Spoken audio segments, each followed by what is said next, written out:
The views and opinions expressed during Love and Life with Lana and Dave are those only of the speakers and guests and do not necessarily reflect the official policy or the position of our podcast hosts or affiliates. Any content provided is not intended to malign any religion, ethnic group, club, organization, company, individual, anyone, or anything. All right, let's do it.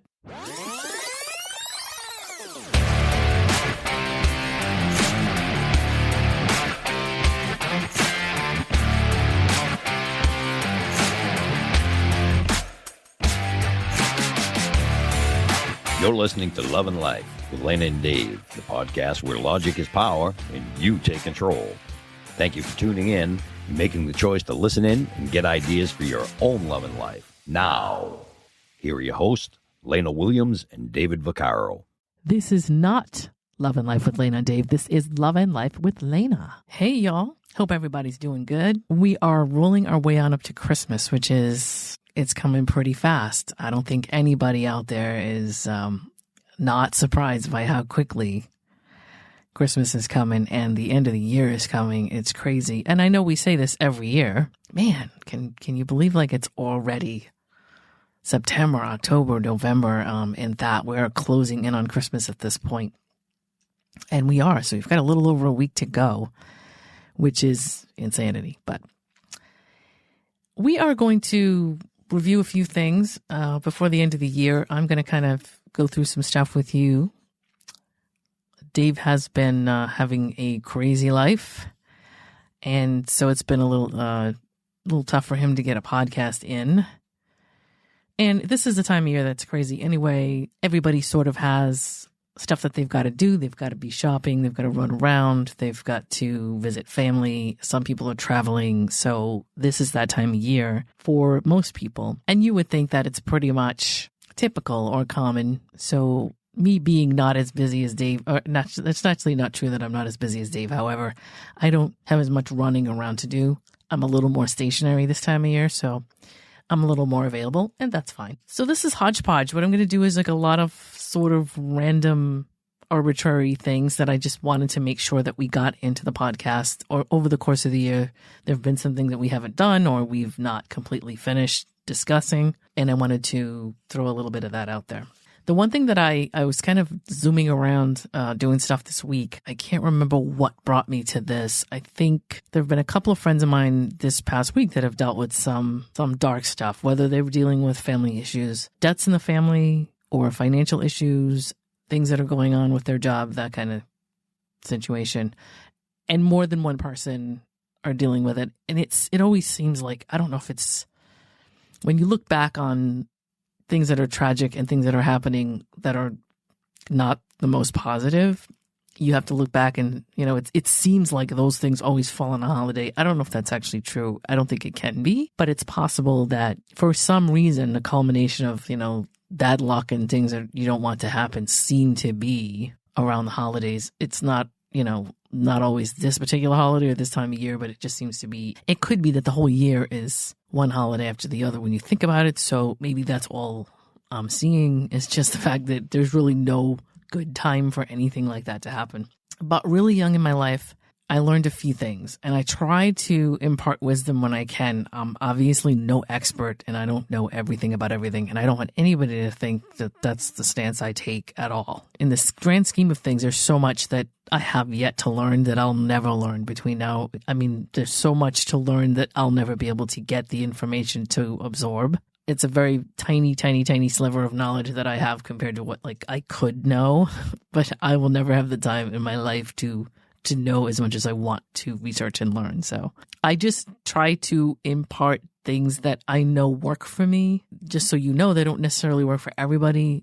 They're not, an excuse or a solution to everybody that will listen to this. But I throw things out there to the wall to see if they stick, just for people that may find the information helpful. And if nothing else, you will find that someone else out there, namely me, knows something about the situation you're going through or has been through it before. There is a great amount of comfort in knowing that someone out there is dealing with, even if it's just one person, that's dealing with what you're dealing with or has at some point, so that you don't think you're alone in a situation. And the other thing I want to say, because of the analytical brain I have, before I go any further here, is that odds are that there's always somebody that's going through what you're going through. It's almost impossible in the world that we live in for there not to be at least 2 cases of whatever it is that you are dealing with as far as an obstacle or, something that's not necessarily fun to go through. So know that, you may not hear people talking about it. Some of these things are not things people want to be public about, but it doesn't mean that it's not happening. It doesn't mean that it's not frustrating or that it's not something that is causing a lot of grief or hassle in someone's life. Those things are happening. I would say that more often than not, everybody you see every day just about has something going on. Some people are better at masking it. Some people are better at not letting it bother them. They're better at compartmentalization where they can sort of just, okay, stuff's not going on at home that's good, but when I go to work, I'm at work. And so it is pretty good to compartmentalize when you can't do anything about a situation and you're not at present to deal with it. Sometimes it is a better idea to just sort of leave it where it is and pick it up when you get back because you really can't do anything from a distance except frustrate yourself. So my point is, when I was young, I learned this. And I learned it fairly early on because I happen to have lived a challenging life even at a young age. And there are people who, that know me really well that know that I just kind of muscle through stuff. There is stuff that has gone on in my life that I've not been happy about. But my phrase is always, what are you going to do? What are you going to do? I mean, things happen. There's not some stuff you don't have control over. The only thing you can do is come up with some kind of game plan with life. So life is like a roller coaster. Here's one of my analogies. And when Dave hears this, he'll be so proud. Life is like a roller coaster. When you first start out in life, there's things that you need to learn. There's things that your skills that you have to master and people around you. And there's a long-standing process of dealing with which people are good for me, which people aren't good for me. What do I need to do with my life? What do I not? But what's consistent, at least for me and everybody that I've seen, and of course, I'm sure there's some people out there that are just cruising through life and don't have this issue. But what I see happening is there's a lot of ups and downs. So, you can start out young, and whether you start working young or you go to college or whatever the case may be, you come from maybe an affluent family. So it's an up when you're as you're coming up as a child. But then when you leave the home, you go through a couple of years of eating ramen noodles. And then at some point you hit a break where you end up getting into a situation where you're making really good money, whether you go to school for it, whether you get a scholarship for it somehow, or whether you get some kind of a break and the money's rolling in for a while. And then something else will happen and you'll either have to spend all your money dealing with it, or somehow or other you'll end up going down a slope of not having enough money to take care of, basic. I mean, there are people out there who spend way beyond their means, and of course that's also a possibility. But in life, there are people who are just trying to get by and do their thing week to week, and they're trying to pay honest bills and honest expenses. And sometimes it just isn't enough to go around. So you have to start moving money around to make sure that you're not losing things like electricity and food. And the only thing that I can say is if you can master it young, try very hard to cushion yourself. When you hit a high and money's rolling in and you're like, wow, this is great. I can't believe. Instead of just going out and like frivolously spending money, I know how hard it is to do that. I know you want to just go and buy the thing that you could never afford. But if you can be practical enough to take at least half of that money as it's coming in, or half of that period of time, you can invest or save some of that money. If you can look ahead and say, okay, I don't think it's a depressing thing to do. I don't think it's a negative thing to do, but you're going to have a downfall. Like life is like that. You cannot possibly be on an up forever. And you are going to hit a low at some point just because that's the way life is.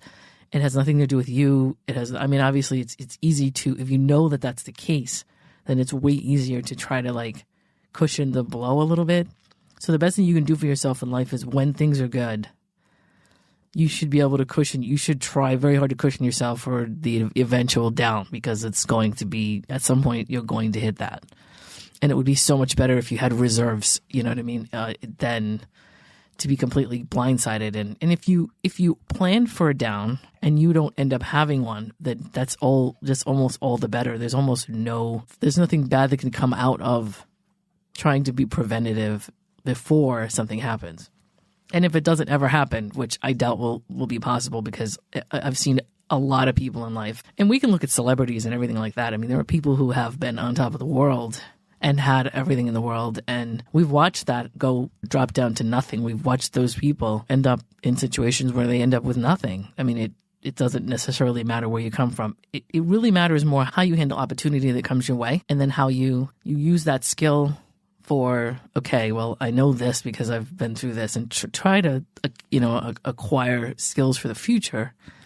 And for me, that's one of the best things I learned. I can't say that I follow it every single time something happens, but I never, ever, ever like exhale and think that, okay, I'm where I need to be, and like there's just never anything that's going to happen to me again. I've never had that thought. I don't look at life that way. There are people that do, that really caught in the moment. If you can, it's good to have a perspective over, okay, this is what's happening today and tomorrow and whatever, but let's see if I can back out, look at the big picture. If you do, you'll see kind of a roller coaster track of maybe you came from nothing and then something happened. Somebody in the family ended up landing this really good job, and you grew up as a kid and all of a sudden you guys are in money, and somebody won the lottery, anything. Or you got out from where you were and you decided you were going to go somewhere and make some money because you couldn't live like that. You grew up that way. You didn't want to do it. Anyway, in any case, it will always be ups and downs. And so if you can, when you're on the ups, if you can cushion the downs, you'll have more of a straight track as time goes on.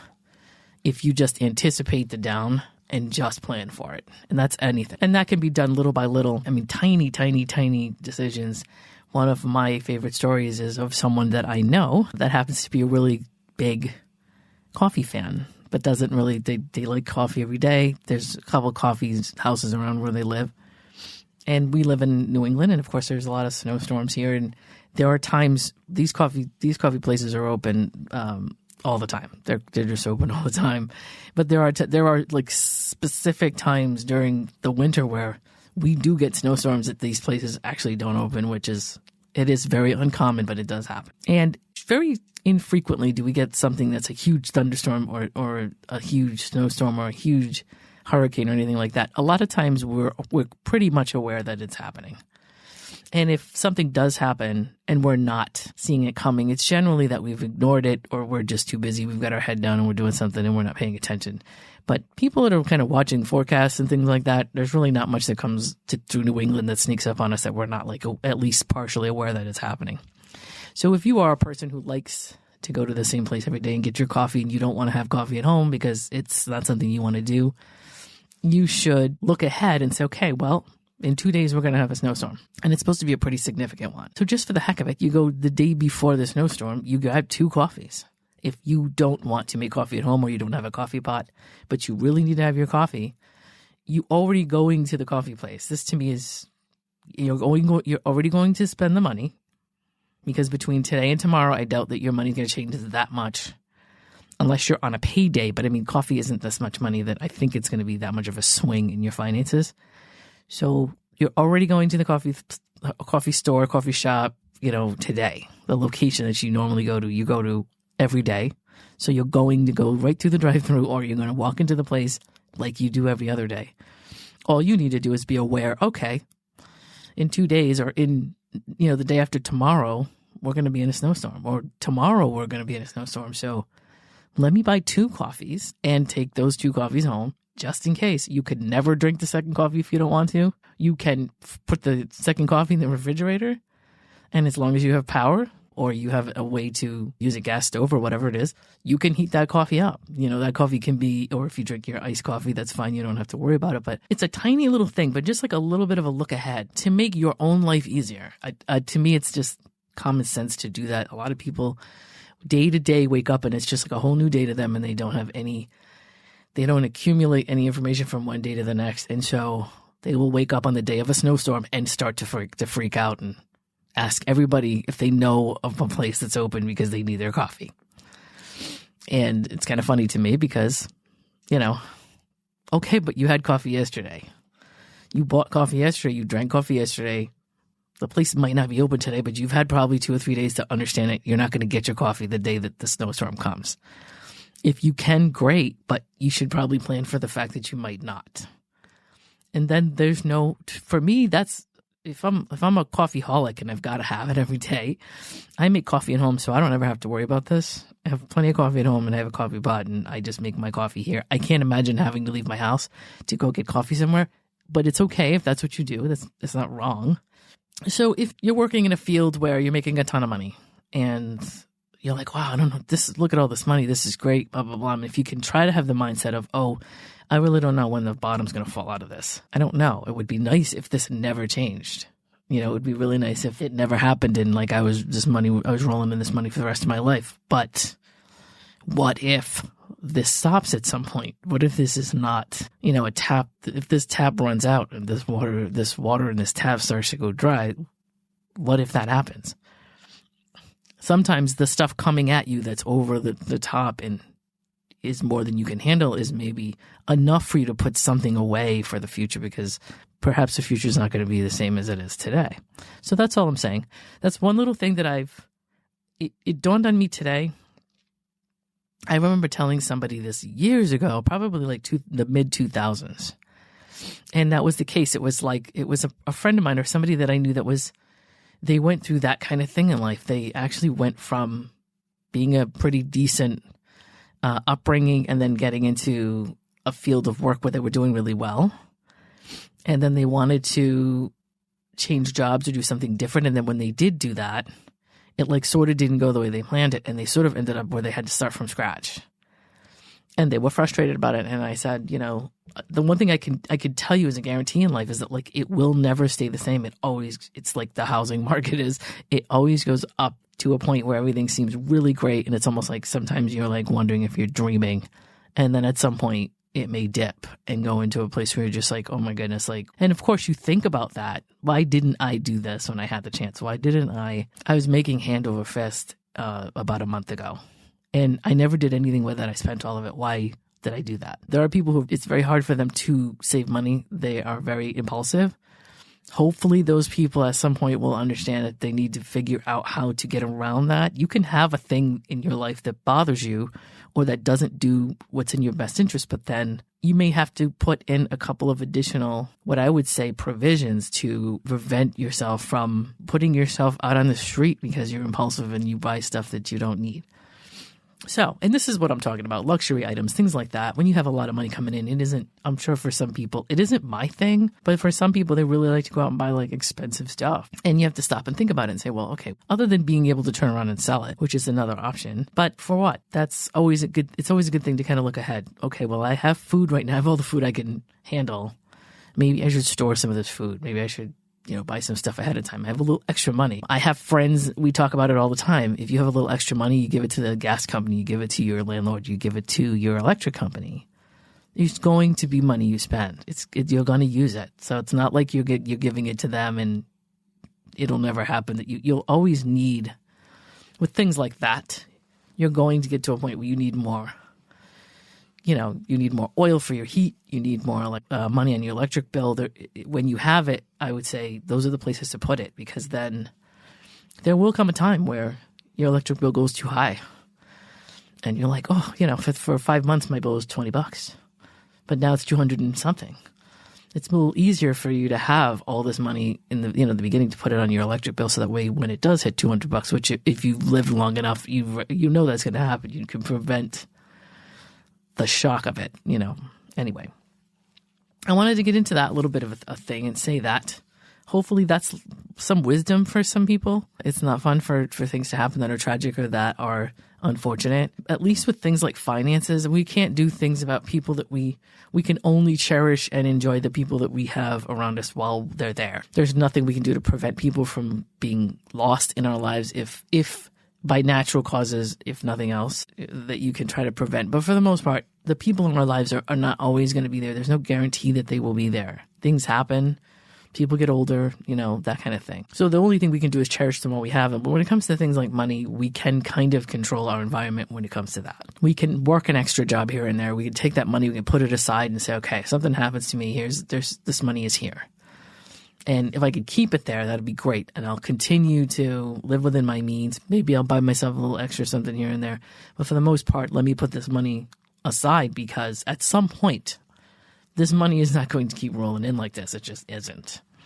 And then something will happen. And if you watch enough true crime and things like that, people can be, a lot of these true crime stories are people that are living on top of the world in these mansions and making $6 and $7 million a year. And then some crazy thing happens and they end up with, $3.12. So just wanted to mention that. And then also living with contentment, because we're going towards the end of the year. So I wanted to, randomly mention contentment in our episode of knowing yourself, being honest with yourself, which is a real early on episode that we did, but it's basically about knowing who you are and really authentically being who you are, understanding who you are and why you're the way you are, to know the dynamics of who you are, how you became what you are, who your parents are, who the people around you were that you grew up with, your environment, what region you lived in, what school you went to, just like the dynamics of you and how you became you. And then know that really well and then say, okay, is this something I want to be? Do I want to improve on this or improve on that? Are there people around me that are not healthy for me? And as soon as you get into a place where everybody around you is like fairly healthy for you and you're happy with yourself as a person, and that could mean anything. That could mean, for me, I at one point I was probably in my mid to late 30s and I went and got braces. That was something that bothered me my entire life. And I didn't have to pay for them, and nobody really noticed once I had them done. But it was something that it bothered me. Nobody else even noticed it, but it was something that, to me was very obvious and bothered me. So I did it because I could afford it. It was later on in life. And when I could have gotten them when I was younger, I didn't want them. I didn't want braces when I was a kid. I had the thing about humiliation or being a kid and being made fun of or whatever it was. But I didn't want to go through that as a kid. And I could have gone through it with paying much less money as a kid, but I was stupid about it. So when I got older, I was like, you know what? I deserve it. I mean, I could have had this and decided I don't want to do it. Now I need to pay out of pocket to do it, but it's something that always bothered me and I never really got it done. So I did it, and it did wonders for my self-esteem just because it was something that bothered me. And I'm telling you, there's things that are bother you as a person day to day that most people don't notice and they don't have a problem with. They're just your personal issues. You have to decide, are they important enough for you to lose your sleep over? Are they important enough for you to be stressed about? If they are, what can you do about them? Are there things that you can control and improve and make what you want them to be? And if that's something that you can do and you have the means to do it, then why not do it? But if there's something that's out of your control and you cannot change, then you have to get about the business of trying to accept what this thing is. And when you accept yourself, almost regardless of who you are, when you accept yourself, there's something about that dynamic that changes who you are to people outside of yourself. People seem to be drawn to that. So as soon as you really genuinely are like, you know what, I'm happy with me. I don't care what anybody else thinks. There's a certain dignity to it, and there's a certain vibe that comes from that people gravitate to. And don't ask me how it works. Well, I mean, I could probably tell you how it works, but it's a long story. But for the most part, just trust me that if you're confident in who you are and you're happy with who you are, and you make your decisions independent of whether or not people like what you're doing, with the exception of obviously hurting people and doing things that are illegal. But for the most part, if you walk into a store and you see a hat and you want to buy it because you want to wear it, and you don't care if other people like that hat, this is what I mean. Just whatever, you do what you want to do, and as long as it's not hurting anybody else, if you're happy with that and you go ahead and do it, you follow what you want. Most people are drawn to that, and they'll gravitate to that because there's a confidence to that a lot of people either want to, wish they had, or find attractive. So it's not necessarily why you want to do it, but it's a nice side effect of that. And then once you get to the point where all of that is kosher for you and everything seems to be in a good place, then you can go about choosing people to bring into your life, I think, in a better way and a healthier way. So that once you know that you love your environment and you love the people around you, everything, all that stuff becomes precious to you. There'll be a point in time where you won't want to mess with the dynamic of that. So you're going to vet people and scrutinize people coming into your environment a lot more. This is about dating. This is about your job. This is about your community. This is about friendships, even family. I mean, family is family, but there are some people that are family members that are toxic and they're not healthy for you. And they have no intention of being healthy for you or having any interest in your needs or your best interest. Though they are related to you and should, I believe really there's a whole lot more dysfunction out there and people that are related to you that aren't good for you than there are. I think we think by watching some TV growing up that everything is a little more family oriented than it really is. So we see, TV, hopefully these days, I don't honestly watch a lot of new shows, so it's possible that it could have changed. But when I was a kid, it really wasn't Leave It to Beaver. That was more my mother's era. But we did have the family structure, the family dynamic, and, the kids that went wrong, but then it learned a lesson at the end of the episode and things like that. This is the stuff that we grew up with. And I believe it was more of a reflection of what we were hoping to see, or it was a reflection of what we were hoping that we could change the world into, but it wasn't realistic. I don't think it was realistic. I have no statistics to tell you that that's right or wrong, but I just think there was a whole lot more dysfunction out there as when we were kids than was present in the media and on television. So, and as time went on, it's possible that it changed. Again, I don't watch any newer shows, and so all of that can be reflected differently now. I really have absolutely no idea. I have a lot of cable channels, and I have a lot of DVDs, and I have a lot of streaming services, so I don't have any idea what network television is doing right now, and I don't know what younger children are watching. But I hope it's reflective to the real world. I hope it's empowering, and I hope that there's a little something for everybody and everybody's seeing themselves reflected so that it's fairly healthy for them. But again, I don't know. So I call it, contentment breeds or brings about scrutiny. And that means that once you're content with yourself and you're really happy with life, you'll find that you don't need other people. And I'm not saying you don't want people there to begin with. You obviously want people around you that are good for you, but you do not need them to feel good. You do not need them to feel worthy. You don't need them to feel healthy. You do not need them to, the support is great. And it's when people come along and support you without any conditions, that's really a good thing. If you can find people that do that. However, you will not be dependent on that as a person. If you're content with yourself, your choices in life, your environment, all that stuff about you is stuff that you're kosher with, you won't be too quick to bring people into your circle that aren't going to mesh with that vibe. You're going to be very careful about making sure that vibe isn't disturbed, which is good for you. There's nothing wrong with making sure that people that are coming into your world are coming in for the right reasons and that they're the right people for you. Some people are not a match for you, and that's okay. And I think I got that from Dave, and that's okay. It's not wrong. It's not bad. There's so much nuance in life, and there's so many different people out there. And so there are a lot of people that don't match for each other, but neither one of them is wrong. It's just not a match for either side, and everybody goes about their business, and that's life, and it's all right. Same thing with dating. Not liking something in another person and, wanting things that are a specific way and finding people that aren't what you want. You have every right to say, this is not what I want. They have every right to look at you and say, this is not what I want. It's a choice.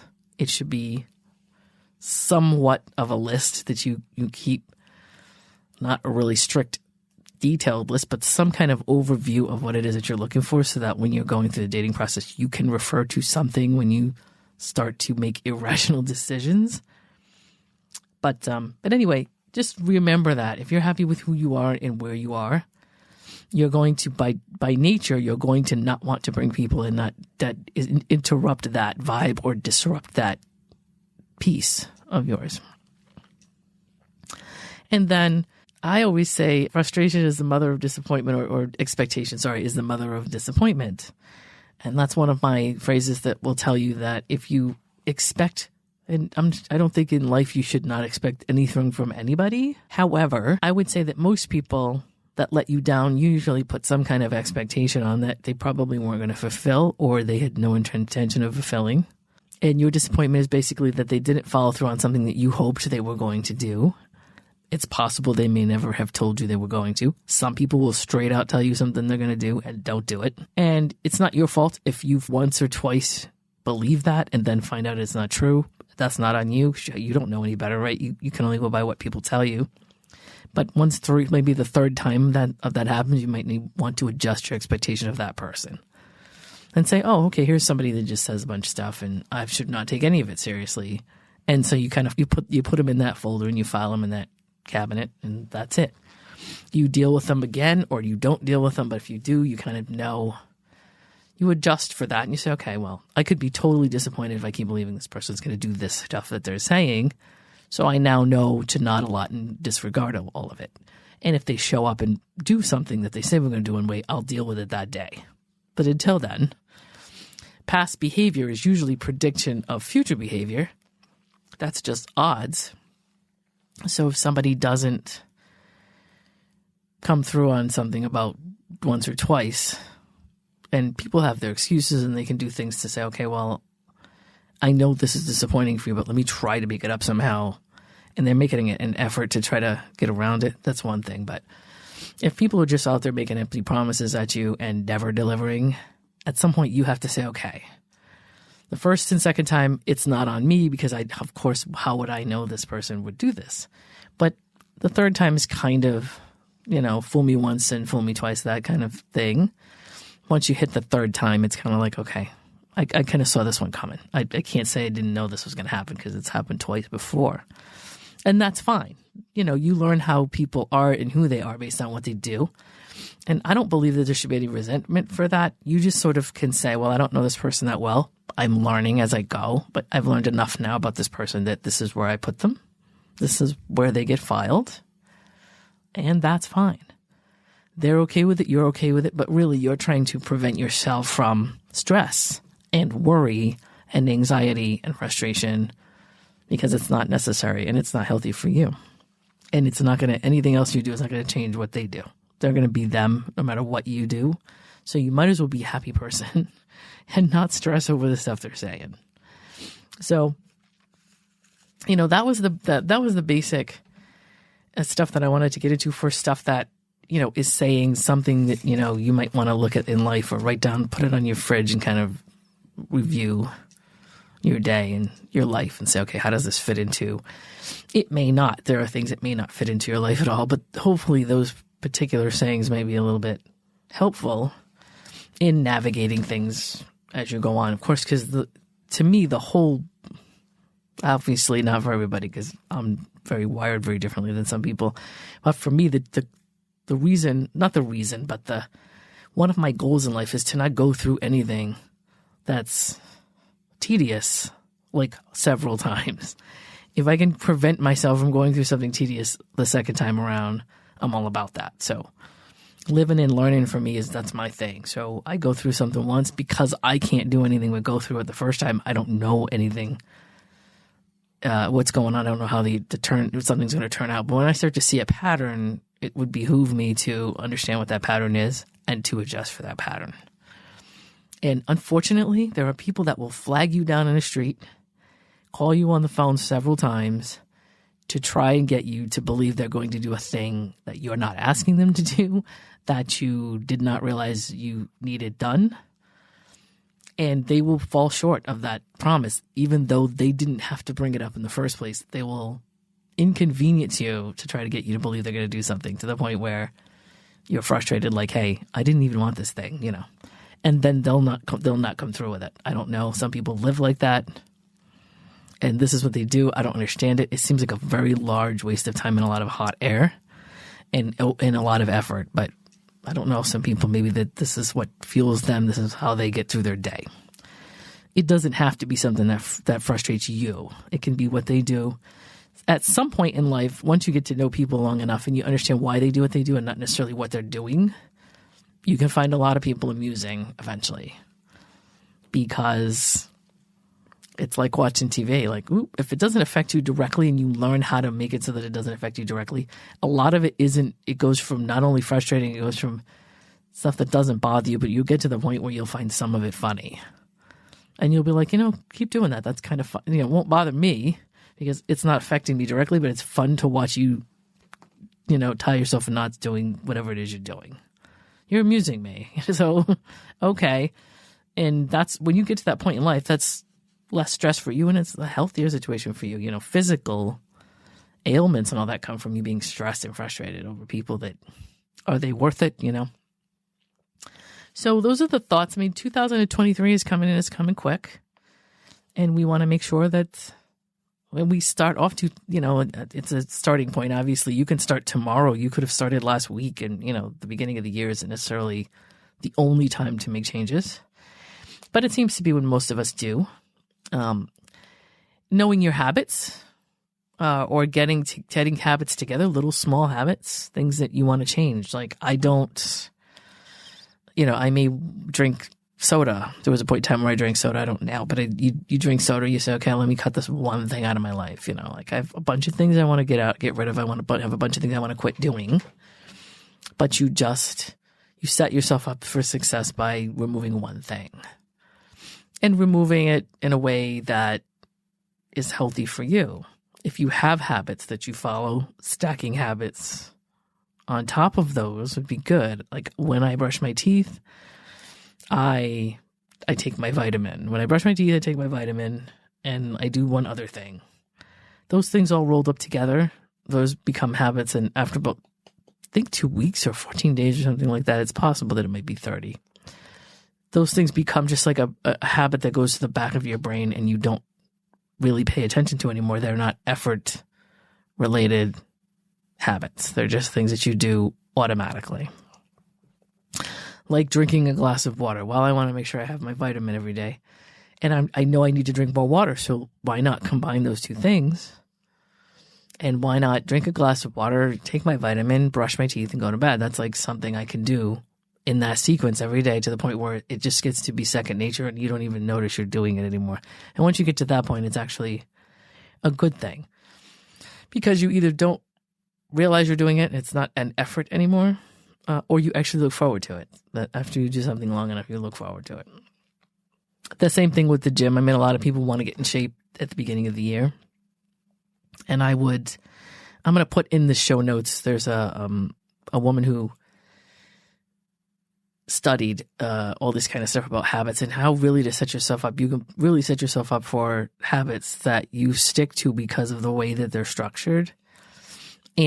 Or you stack them in with something that you're already doing so that it's your chance of success of doing this thing from that point forward and doing it constructively in every single day and keeping that habit are higher. There's a success rate because of the way that you set up the habit to happen. So there's all kinds of stuff, like all kinds of statistics on if you drive to the gym, there's a specific distance that most people will drive. And then once it hits a certain distance, people will not want to drive. I think it's 3 miles, but it's possible it's 5. Little things like that. Human nature is kind of funny. So it's interesting to see the stuff that they studied. And that's one of those things. Also, I have a group of girls and we all talk about this kind of stuff every year. Little life hacks, like if you have a cat and you want to make sure that you lock your door every night, if you feed your cat at a certain time and you lock your door at the same time that you feed your cat, eventually your cat will remind you to lock the door and you'll never forget. It seems really simple, but it's stuff like that matters. You kind of like tweak things a little here and there and just make that way everything gets done every day the way you want to do it. And you don't have to remember all of this stuff because of the way that you folded it into, one package of habits that you stack together. So, and as we move into a new year, it's not a bad thing to try to say, okay, well, you don't have to. I would say that at least in my experience and from what I've seen my friends go through, to overhaul your life on January 1st and do several things and several like major things, it's almost impossible for that to make it's. I guess you can try to do it, but a lot of people that do that usually will go to an extreme, and at some point it will level off, and they won't do it anymore. They'll either not like it anymore because of how extreme they were about it, or it's just too much change all at once, too many big things and too much change. And the first of the year is, for some reason, with taxes and everything else going on at the beginning of the year, and everybody just got done with Christmas, and there's something going on with January and February where if you pack too many things in that are too much of a change in your life, it's just not good. It's not a healthy thing, and you're setting yourself up to fail if you do that. So you're better off with little teeny habits that you kind of do one at a time, and you have a better chance over a longer period of keeping those habits. So when I stopped drinking soda, that was the way I did it. I just decided I was going to switch soda out for water. This was probably 2005. This is a while ago. At least 15 years, almost 20. And for me, it was, I don't want to drink it anymore. I mean, I love it. It was one of my favorite things, but I knew it wasn't healthy. I knew I needed to drink more water. And if I take two things that need to happen and they balance each other out, that makes sense to me. I quit smoking in the late 90s, which I've mentioned before. And one of the things I did, I remembered the things that when I was a smoker, I didn't like to do while I was smoking. One of them was drinking water. Well, when you're a smoker, at least in my case, I was a smoker that needed way more hydration than I had. So I decided to drink more water because when I drank water, I hated to smoke cigarettes with water. I thought that was disgusting. It was just not a taste I liked. So I specifically drank more water because I knew it would prevent me from wanting to smoke. It would kill the urge for me because of the history. So it's a matter of, and the only other thing I can say is that once I did finally quit smoking, I never went back to smoking, not because I didn't want to, but because I did not like the quitting process. It was enough of a deterrent for me never to go back to smoking because I didn't want to quit a second time because once was enough for me. And all that stuff makes sense in my head. It makes sense to me.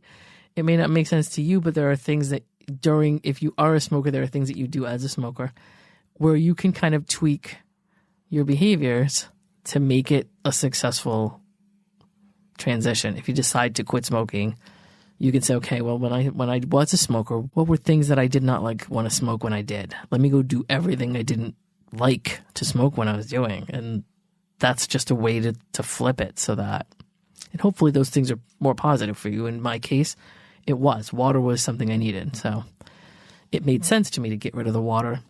Excuse me. No, not get rid of the water. It made sense for me to get rid of the smoking and add more water. And the water would make me not want to smoke. All that to me made sense and it helps. So we've got a couple things coming up this year. We have a couple of guests that are coming up that I'm trying to schedule and get set up. And they're going to be guests that have a bunch of stuff that had a trajectory in life where they have beat odds or they have accomplished amazing things that are people that I know. So they're a little more, I think for me, the regular somebody every day, somebody that I know, those are people who inspire me or people that I actually know personally. So there are two, at least, pretty amazing people that I'm trying to get on the show so that they can discuss just their life, where they came from, what challenges they had, and then how they did what they had to do, what they did to get around these challenges, and what they did to build the lives that they did. It may be helpful to some people. There's little things here and there that they may have done that would be a lifesaver for people listening. So I'm going to try to do that, and we're going to try to see if we can get that done soon. Of course, this is going to be coming out Thursday, the 15th of December, so we're going to be right in the middle of the month, and that leaves us with what, 2 more?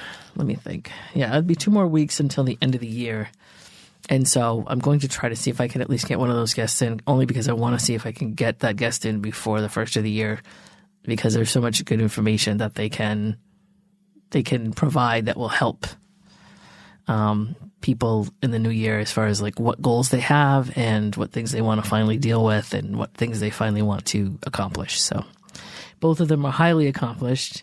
And again, these are only 2 guests. There are others that I'm trying to get lined up. And so is Dave. Dave is probably going to be doing a couple of his own.